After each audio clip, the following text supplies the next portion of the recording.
we've got one that's been sent in by Ryan Corbett. He says, should Nikola Jokic win an MVP this season? Because he thinks the Joker gets so much hate from all sides and isn't really respected by the mainstream pundits out there. Why this is, I don't know. I would love to see you guys talk about this on the show. So first of all, thank you, Ryan. Thank you for sending in your question. To answer the media side of the question, you got to remember everyone in the media has some sort of agenda. I'm not going to say any names, but if you're looking at different criteria that make their favorite players look worse, then they're going to come out and hate on the one guy. But the MVP award is voted for by the media. So people out there clearly do like Jokic. He's got 2 MVPs already. And he's on track to win a third. I think the last ESPN poll amongst voters put Jokic at winning a third MVP. But speaking of winning a third MVP, the only players in NBA history to win 3 consecutive MVP awards. BJ, do you know who they are? I'm going to say Larry Bird. It's got to be one. Correct. Of them, right? Yep.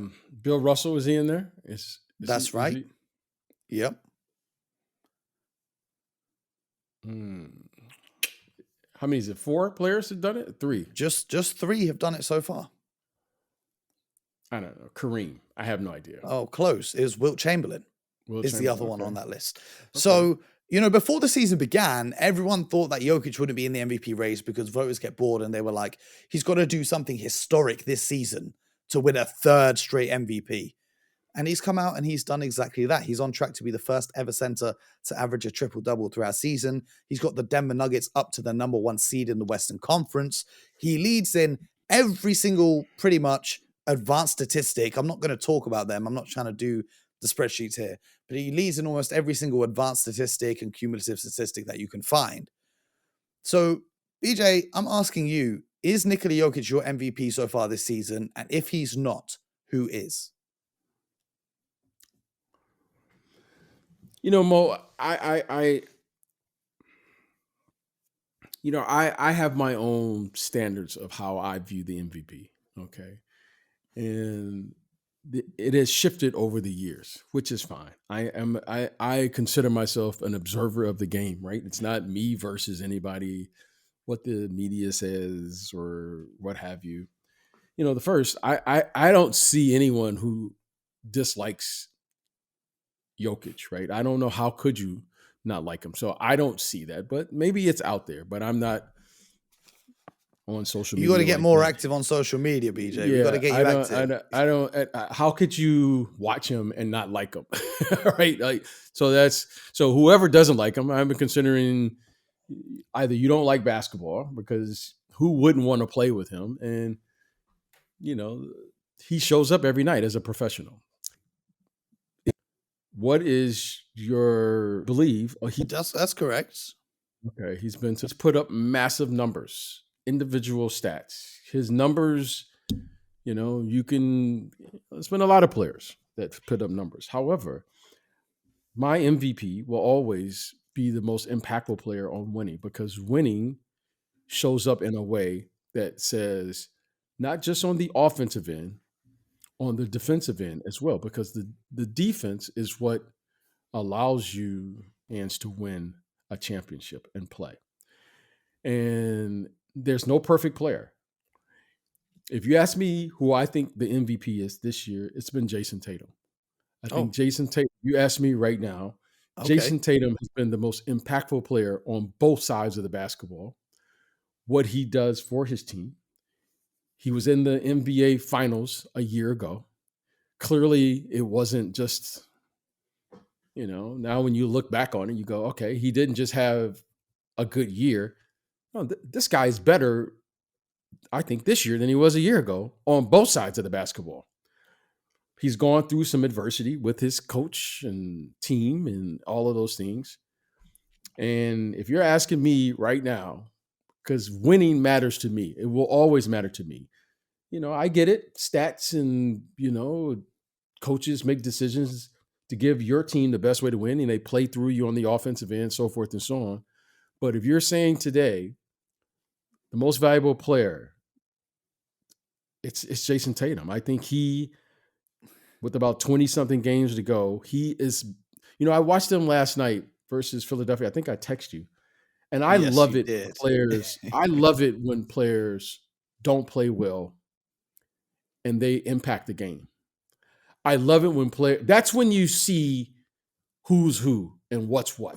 You know, Because he was like going up against another MVP candidate in Joel Embiid who was having a huge night. yeah, and Jason Tatum didn't play particularly well, No, he had one of but his he worst games of the season. rebounded exceptionally well. I think he had like 13 rebounds.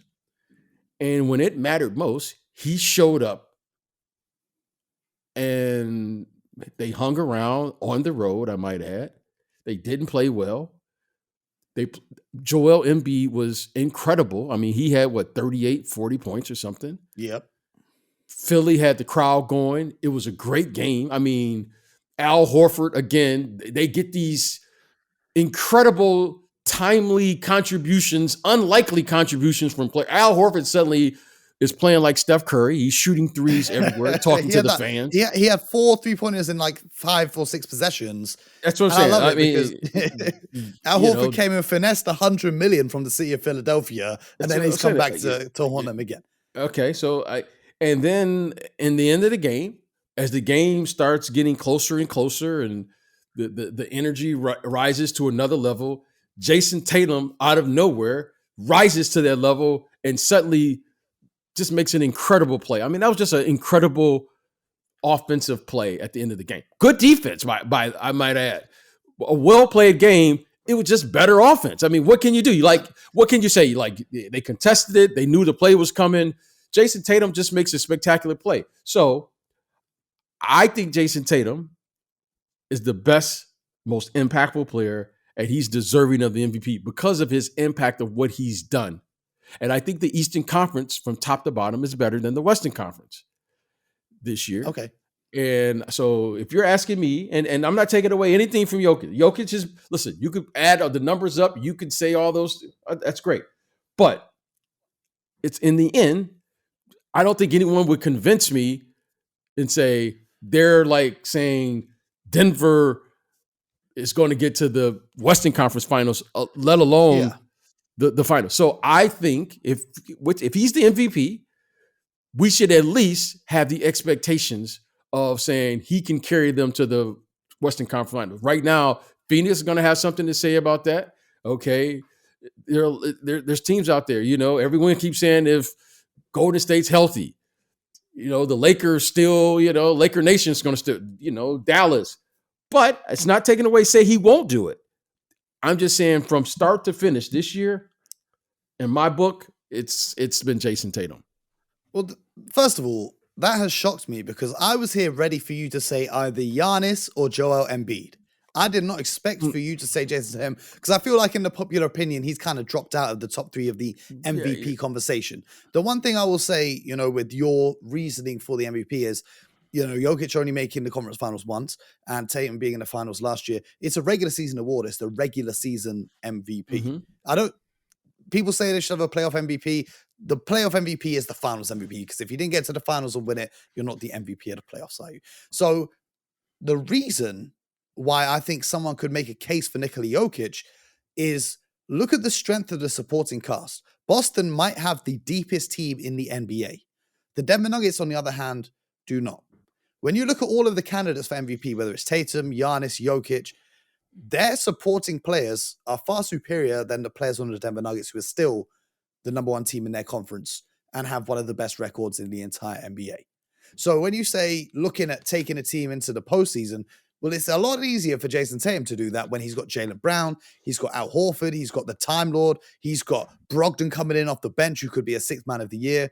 When you look at Giannis, he's got Drew Holiday there, he's got Chris Middleton there. When you look at Embiid, he's got James Harden and Tyrese Maxey. When you look at the Nuggets, sure, Jamal Murray's back, Michael Porter Jr. is back, but really and truly, they're not on the same level, in my opinion, as the supporting cast of the other guys. Add to the fact that the biggest knock on Jokic is his defense, but Michael Porter Jr. is an awful defender, and Jamal Murray is not exactly known as a stopper, yet the Denver Nuggets are still the number 1 seed in their conference. So looking at just the regular season, I can definitely see how Jokic, who's putting up a triple-double on insane efficiency and making all of his teammates play better than they have before, could very well be the MVP.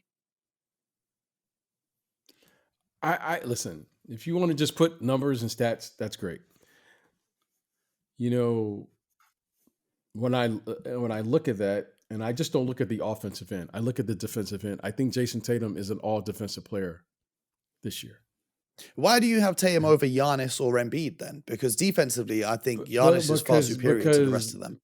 Because Jason, Jason Tatum has been playing at a very high level for the consistency in which he's playing. His availability means something, and I don't know who's played more games or what have you, but just in my observation, I don't know who's played the most games. I'm going to assume Jason Tatum has. As far as if you say Giannis or Embiid, I think he's been more of his availability has been there. I mean, he's been incredibly, for me, when I watch him play, I go, he's the best player. I mean, Marcus Smart is defensive player of the year, but Jason Tatum, I mean, I watched him defend the other night. I was like, this guy is taking on this matchup.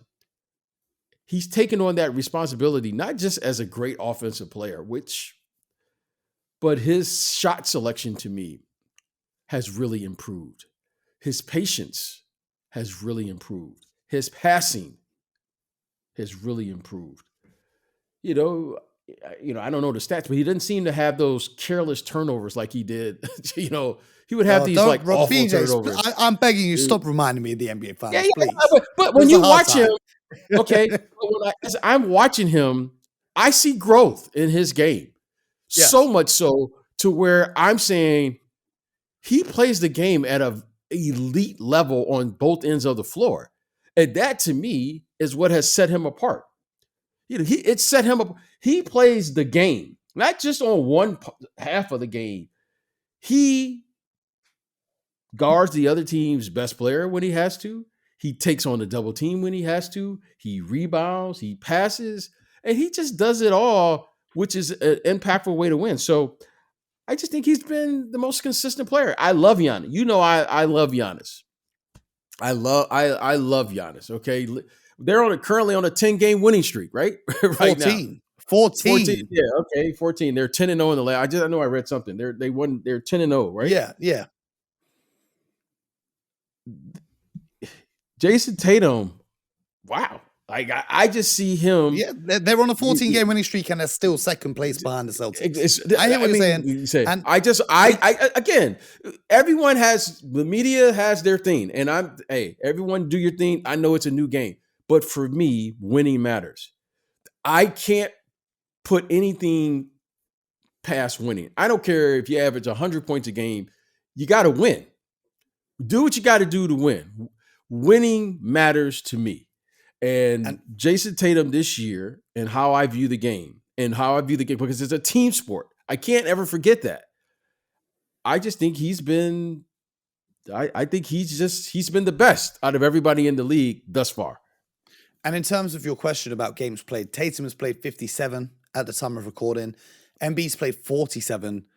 Giannis has played 48 and Jokic has played 53. So if you say the best ability is availability, then he's up. I don't know that. I'm just telling you what I see, right? When I watch him, like I like today, I was so impressed with him yesterday.